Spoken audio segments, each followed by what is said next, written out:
Hi, everybody.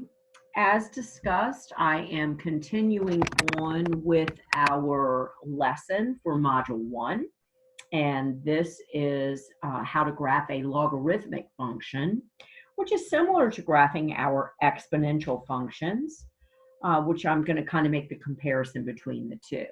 So recall that my last video was about graphing exponential functions. This is an exponential function.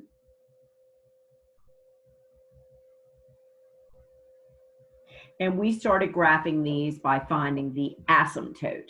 And so remember that your asymptote is a horizontal asymptote at y equals k, where in this instance, it's a horizontal asymptote at y equals 0. So I'm going to go ahead and sketch in that asymptote.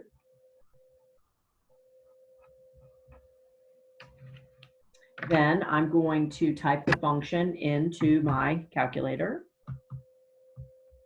So this is 2 to the x power. And I'm going to zoom 6 because I was using this for something else. And so I'm going to make sure my screen is pretty, and it is. So then I'm going to go to my table. And I'm going to have to adjust my table because as I told you guys, I was using it for something a little different. So then when x is 0, y is 1. Notice they're saying f of x. We know at this point f of x and y are the same. When x is 1, y is 2. When x is 2, y is 4. And when x is 3, y is 8. So I'm going to go ahead and plot those.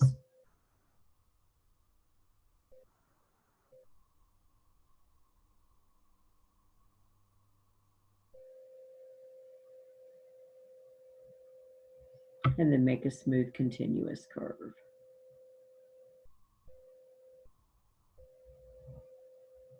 Recall that the domain of these functions is all real numbers. And in this instance, the range is all the y's that are above 0. So that's your exponential function, okay? Now, understand that we're getting ready to graph a logarithmic function, and the inverse of an exponential function is a logarithmic function. Remember when we did inverses, the equation, you switch the x and the y and you isolate y. The table, you take the points, you flip the points, you plot the points. The graph, you grab the points, you flip the points, you plot the points. So this is the same kind of thought here. So we can use that thought to graph log base 2 of x is y, because really and truly, we're not going to get too much into this, but the base of this is log base 2, where the base of this is base 2. So there's some similarities in that. But the first thing that we're going to do is we're just going to take and take the table that we formed for our exponential graph, and we're going to flip those points around. So 0, 1 becomes 1, 0. 1, 2 becomes 2, 1. 2, 4 becomes 4, 2. And 3, 8 becomes 8, 3. Okay? And then I don't want to plot those just yet because I do want to show you something.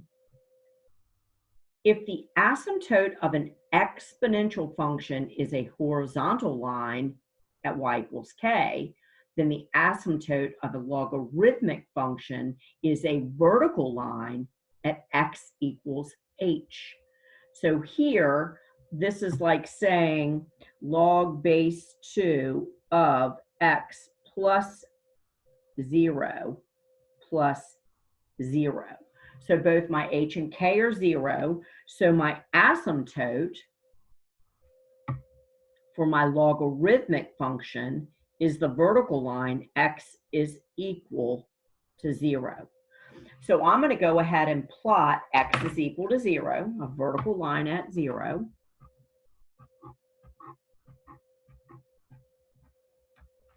And then I'm going to go ahead and plot these flip points. So I'm going to plot 1, 0, 2, 1, 4, 2, and 8, comma 3. Now, notice on my TI 84, well, I'll show you in a minute. You're going to ride along this asymptote, just as you did with exponentials, ride along it, and then spin at the points to make your curve. Okay?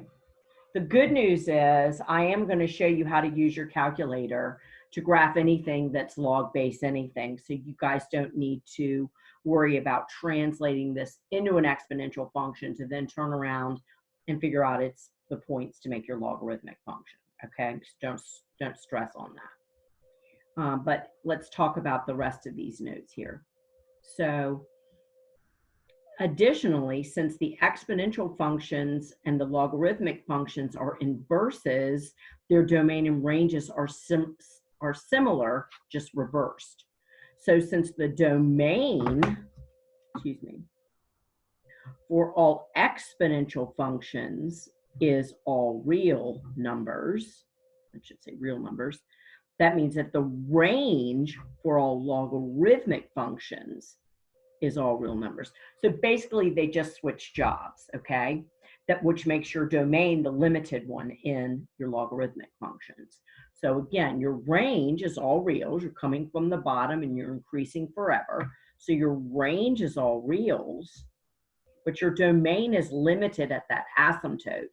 Your domain is not going to touch 0, so it's not going to use 0, but it uses everything to the right of 0. So notice up here, your domain was all reals, and down here, your range is all reals. Up here, your range is limited. Down here, your domain is limited, okay? Then your end behavior is slightly different as well, okay? I don't know if I can move my picture of my face. Let me see if I can move this real quick, y'all.